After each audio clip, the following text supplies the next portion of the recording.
ഇന്ന് നമുക്ക് കാലത്ത് ദോശയും മുട്ടക്കറിയായിരുന്നു കേട്ടോ. ഇത് നമ്മുടെ നീർദോശയാണ്, ഉണ്ടാക്കാൻ എളുപ്പം, കഴിക്കാൻ നല്ല ടേസ്റ്റാണ്. കൂടെ ചായയും കുടിച്ചിട്ടുണ്ടായിരുന്നു കേട്ടോ. ഇത് ഞങ്ങളുടെ ബ്ലാക്ക് പൂച്ചയാണ് കേട്ടോ, സുന്ദരി കുട്ടിയാണ് കേട്ടോ. വെൻ്റേന്ന് എന്തെങ്കിലും കിട്ടാൻ വേണ്ടി കാത്തിരിക്കുകയാണ്. ഞാൻ കൊടുത്തു കേട്ടോ. അങ്ങനെ കിച്ചണിലത്തെ പരിപാടിയൊക്കെ കഴിഞ്ഞപ്പോൾ ഞാനും പൊന്നുസും കൂടെ റൂമൊക്കെ ഒന്ന് ക്ലീൻ ചെയ്യാനായിട്ട് ഇറങ്ങിയിട്ടോ. അപ്പോൾ ഞാനിങ്ങനെ ക്ലീൻ ആക്കുന്ന സമയത്ത് പൊന്നുസിനെ കൂടെ കിട്ടാറുണ്ട് കേട്ടോ.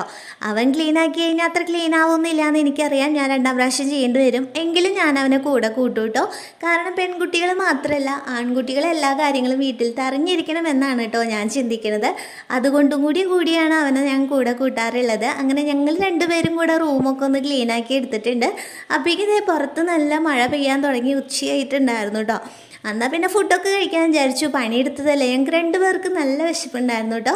അപ്പോൾ ഇതേ നല്ല സാമ്പാറും കാബേജ് ഉപ്പേരിയും ഉപ്പിലിട്ട മാങ്ങി അച്ചാറും കൂടെ ഞങ്ങൾ ഫുഡൊക്കെ കഴിച്ചു കേട്ടോ. പൊന്നൂസിനും കൊടുത്തു. അപ്പോൾ ഇന്ന് ഇത്രയേ ഉള്ളൂ. എല്ലാവർക്കും ബൈ.